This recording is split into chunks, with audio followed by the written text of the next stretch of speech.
This is RTV6 News at 11, working for you.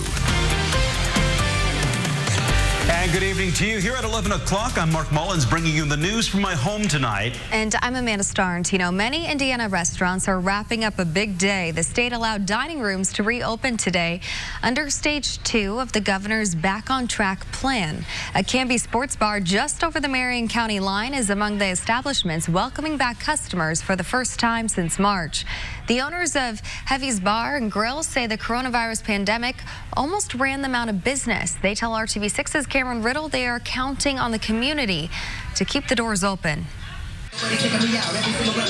For the first time in 2 months, Heavy's Bar and Grill is filled with customers. It's honestly just been very busy. A lot of people in and out, a lot of people for lunch. While Heavy's pulled in a full crowd of loyal customers excited to be back at the Campy Sports Bar, the staff is still taking the threat of coronavirus seriously. Inside, each table is socially distant. Measured them all last night with a tape measure. They're all exactly 6 feet apart. We have up to 6 people.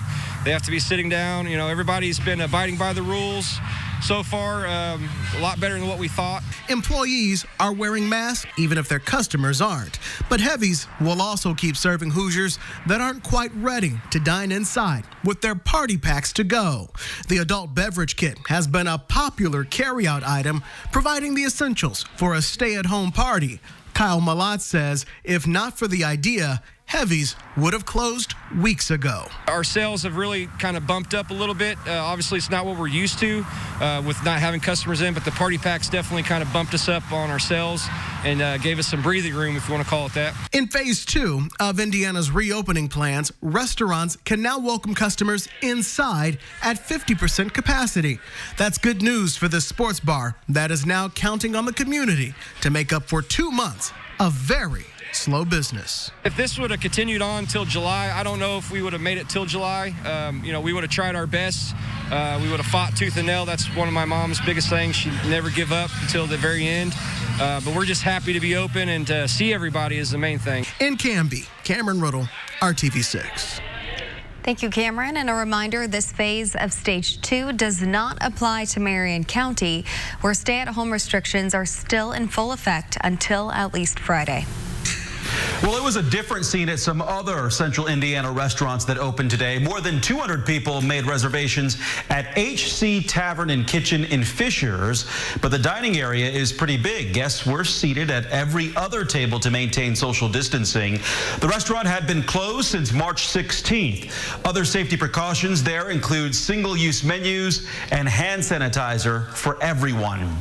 Many hair salons and barbershops are also back in business in most parts of Indiana. They were allowed to open today by appointment only. Just like in restaurants, extra safety precautions are being taken. At CJ & Co. Hair Designs in Fortville, everyone inside is required to wear a mask at all times. Clients can also expect to have their temperature taken with a no-contact thermometer before being seated. And stylists are wearing plastic disposable aprons. They say so far everyone has been understanding.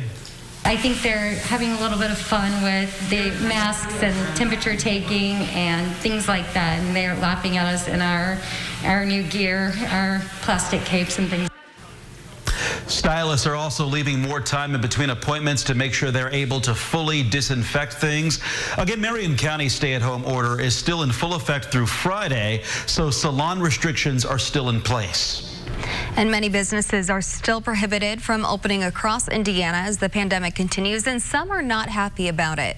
Normally, KOA Campgrounds in Greenfield is packed this time of year, but under the state's reopening plan, private campgrounds cannot open for 2 more weeks. The operations manager says nurses are allowed to stay at the site right now. She questions why the site was forced to close in the first place. We really should have never closed. Hotels they have been open the whole entire time, but people can actually park their RV at a hotel, go stay at a hotel, and use someone else's amenities. So it just doesn't make a lot of sense. At today's briefing with the governor and other state officials, RTV6 asked why the decision was made to close campgrounds and keep them closed through the coming weeks. And when you talk about campgrounds where people are sleeping, then you've got, the facilities where people use the restroom and they shower and everything else, and the importance of being able to make sure that we have everything in place at those facilities so that we can protect individuals. When campgrounds are allowed to open, KOA Corporate has provided a 37-page safety manual to its locations. The Indianapolis site plans on reopening May 24th. A Delaware County business, which is not clear to reopen yet, is working to stick around after more than 50 years in the community. Mark III Tap Room is Indiana's oldest gay bar. It's a Muncie staple with a lot of history. RTV6's Cornelius Hawker explains what managers are doing to make sure their doors stay open and how they're getting some help from the community.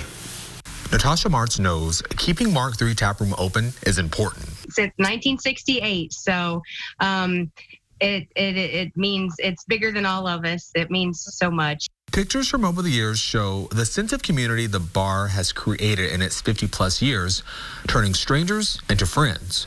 But all that stopped once this pandemic hit. Our last day of business was actually March 7th. In the 2 months since they closed, Natasha and those who work for her have had to get creative. The entertainers, they worked on a show and had a quarantine cabaret. It was a virtual show.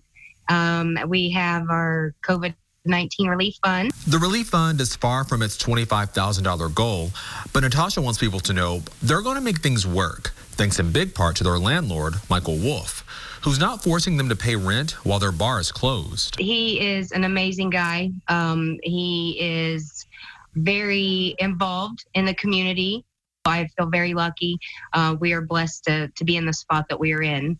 And have Michael involved. But to be clear, there are still other expenses that have to be paid.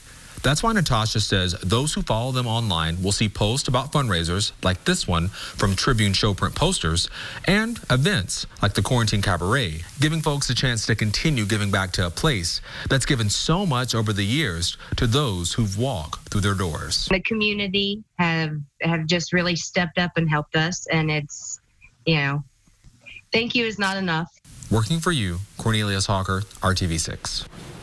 Well, Natasha tells RTV6 she knows she'll be able to reopen in June like other bars under the reopening plan, but she's keeping an eye on things because she wants everyone, her staff and her customers, to be as safe as possible. More COVID-19 cases and deaths continue to be reported in Indiana. According to the latest update from the State Department of Health, 1,411 people have died from the coronavirus.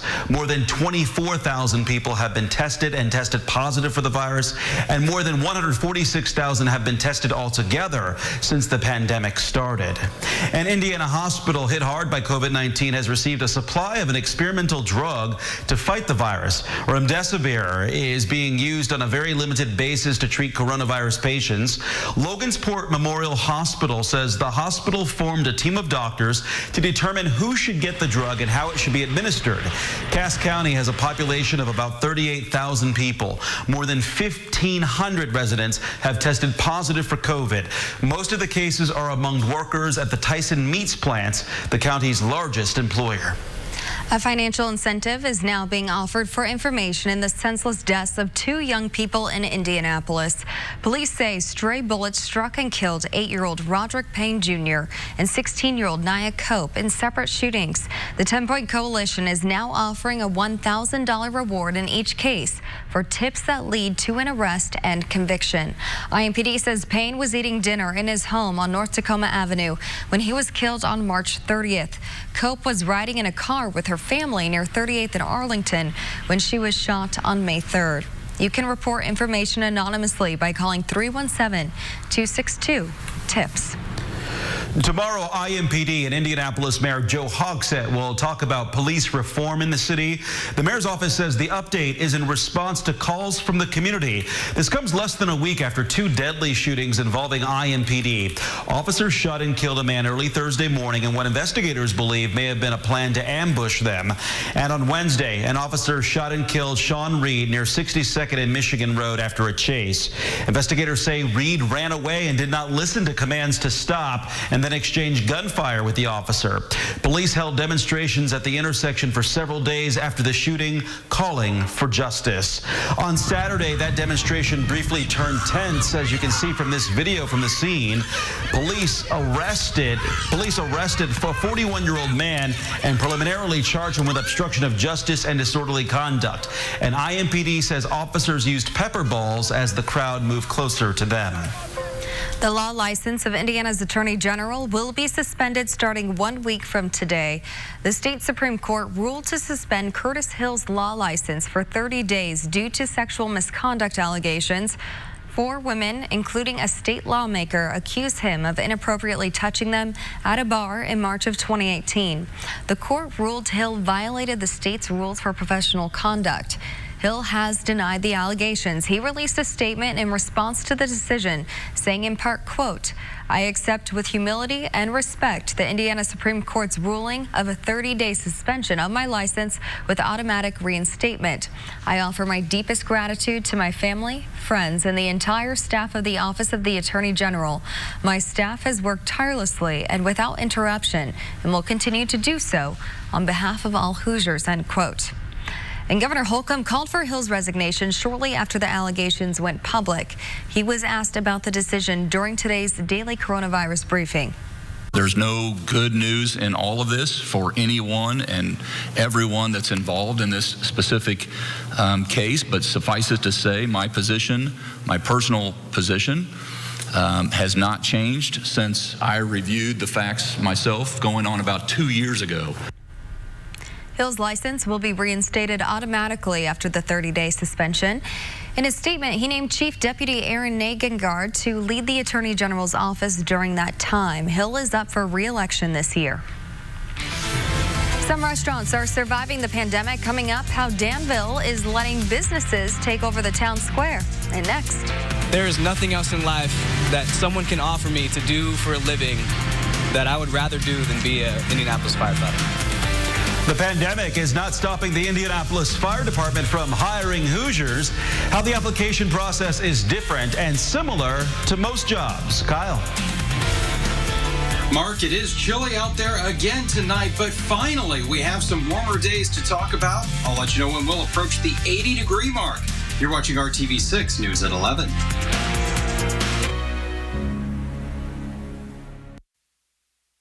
This is RTV6 News at 11, working for you. Hiring Hoosiers is committed to helping you find career opportunities that are still available as the pandemic continues. And if seeing the work of first responders during these days of a global emergency has lit a fire to be a rescuer, well, now is the perfect time to make the move. The coronavirus pandemic is not stopping the Indianapolis Fire Department from moving forward, filling slots, but it is giving applicants some extra time to get in on becoming Indy's bravest. Thanks to stay-at-home orders and social distancing restrictions, the department has extended the deadline to May 15th to apply for the next recruit class, which begins in 2021. So there's a written test, a big standardized test at the beginning. You then narrow down to an interview. The interview process, probably the most important and that pivotal moment of where you go next. Then you have a physical test and then a mental, are you ready to do this kind of test after that. Every phase of the hiring process, you have to have done your research, you have to be prepared, and you have to be willing to put in the work to do as best as you can. Starting salary is $51,000 for the first year and goes up from there. If you'd like to read more and apply, go to hiringhoosiers.com. The Rebound Indiana is showing you how groups are supporting families in need and where you can get help if you are struggling to make ends meet. Every Monday and Friday, boxes packed with 17 pounds of food are given away at 25 total sites across Indianapolis. Gleaners Food Bank and Indianapolis Public Schools are behind the effort. It started back on March 20th, shortly after schools canceled in-person classes and the stay-at-home order took effect. You can find a list of times and locations by going to myips.org. As we've reported, restaurants all over the Hoosier State are starting to welcome customers back into their dining rooms, but not without some big adjustments. Our Brad Brown visited one of Hendricks County's favorite spots for a closer look. In the heart of Hendricks County is the Courthouse Square in Danville. Businesses around here are gradually coming to life as the state's phases continue to progress. At the Mayberry Cafe, they've been doing carryout for several weeks. Today, they're back to welcoming customers inside. We felt a lot of love here, yeah. A lot of people came in, they were just trying to help us out and try and get us through this, and we really appreciate all that. For 30 years, the Mayberry has been serving up plates full of nostalgia. But for the past couple of months, something had been missing. The personal contact's been hard. Like I made a comment about just hugs. So your nature is to hug somebody, whether it's a shoulder hug or people you haven't seen in a while. So that part's been hard, and not seeing the faces that we're used to seeing as frequently. The tables are a bit more spread out. The booths, they'll use every other one. Masks for the staff as well. It's definitely a reset. I was just sharing with the lady that we bought masks from. I said it's kind of like learning our business all over again because there's new parameters. Danville city officials have let the Mayberry set some tables up outside. Same for some other businesses. More options to keep their customers spread out. Everybody seems to be pretty upbeat that everybody's helping each other out. Otherwise, they're ready to get back to this new level of normal. There's been, I think, a real community support and people come together. I don't know if it's American way or what, but I see a lot of people coming together and standing by each other. Christine says things are a little slow to get going here this first day of the week. They suspect business will pick up toward Friday and Saturday. They've been doing some more business dinner and weekends over the past few weeks anyway. Much will probably be the same for restaurants all over the area and eventually within Marion County as they start to reopen. And we see the process of these restaurants start to take steps forward going forward. Working for you in Hendricks County, Brad Brown, RTV6. I'm Dave First with another RTV6 Senior Salute honoring the graduating spring sport athletes. Tonight we head to Bishop Chatard, meet Sydney Sorensen. 3 years of varsity tennis, a record of 44-19, as dependable as it gets with leadership on and off the court. A career filled with wins and championships. She'll study business marketing at Purdue in the fall. Belle DeCastro played doubles for the Trojans, a star in the volleyball court. She made the transition to tennis look easy. Belle will study international studies at IU. Good luck to both. I'm Dave First with another RTV6 Senior Salute.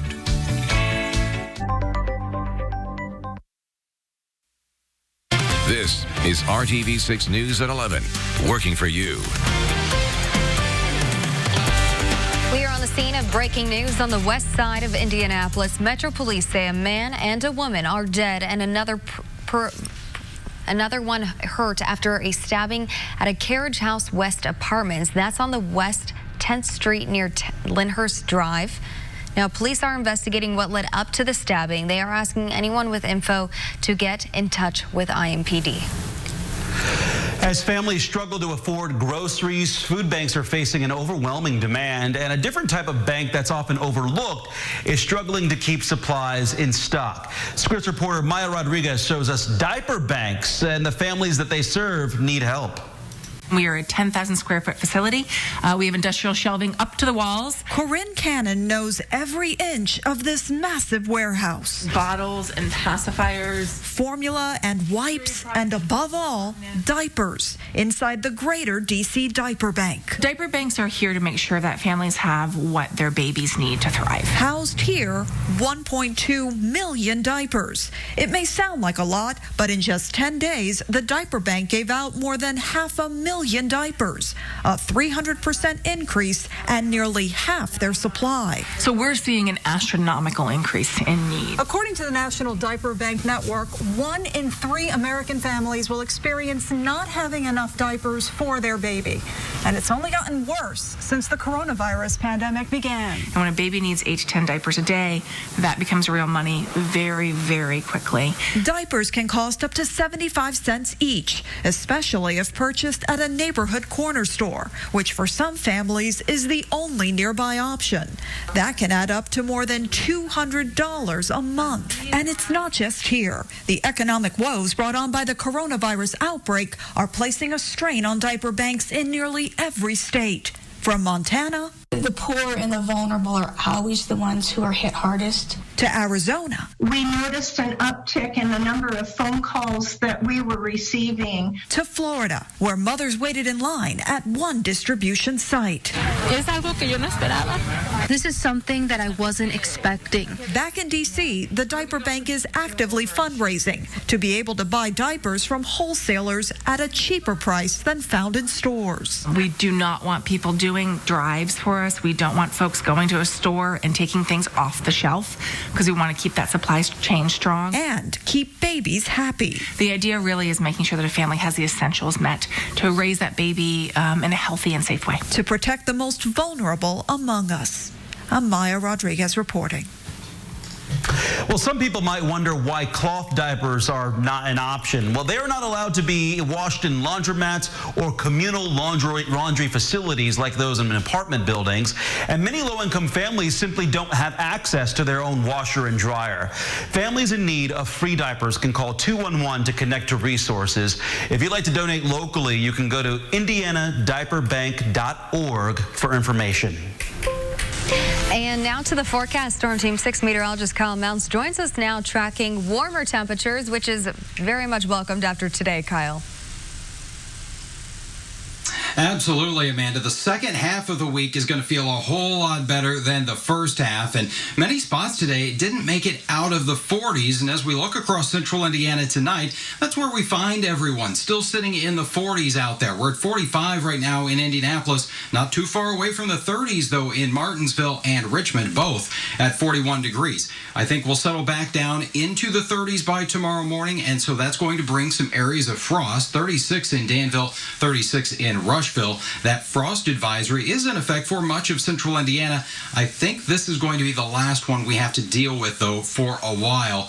As we look at the next few days here, no threat of frost as we go through the end of the week and into the weekend. Now, actually getting some of that yard work done might be a bit of a challenge as the week goes along, as rain chances will start to increase a bit. But as we check out TrueCast on Tuesday, we start off with sunshine. The only thing increasing for us will be the cloud cover. It's going to be a dry day, and we may even see a return of a little more sunshine as we go into the evening hours of our Tuesday. Temperatures, though, even though we're going to have that May sun, not going to recover to where they should be, which is in the lower 70s. Instead, we'll be in the 50s, close to 60 degrees as we get into the afternoon. A high temperature right around 60 for you in Bloomington and Lafayette, 59 in Muncie, and 59 degrees the afternoon high in Indianapolis. Now, Wednesday going to be pretty similar. We'll start off a little bit warmer for us, though, with temperatures in the middle 40s, and then we'll recover to around 60. Might see a couple of isolated showers in that forecast, but then the temperatures are really going to start to take off here after Wednesday. In fact, we're talking about temperatures really jumping through the 60s and well into the 70s by Thursday afternoon at 77, and we're going to hold on to that warmth going into the upcoming weekend as well. 7-day planning forecast, put it all together for you, and you notice those overnights getting a little more manageable for us. Looks like tonight's the last one we're going to have to deal with the 30s for a while. 59 tomorrow, lower 60s on Wednesday, and then as those temperatures increase, so do the chances for some showers and even a few thunderstorms. A daily chance for rain. Don't think it's going to be all-day rainfall here as we go into the upcoming weekend. And, of course, we're going to keep you updated on the potential for any of those storms to be on the stronger side as we get a little bit closer. The news at 11 continues right after this.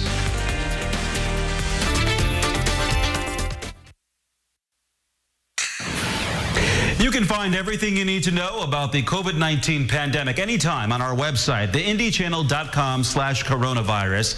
That includes resources for people who are unemployed and small businesses. Thank you for making RTV6 your choice for news. GMI starts at 4:30. Good night.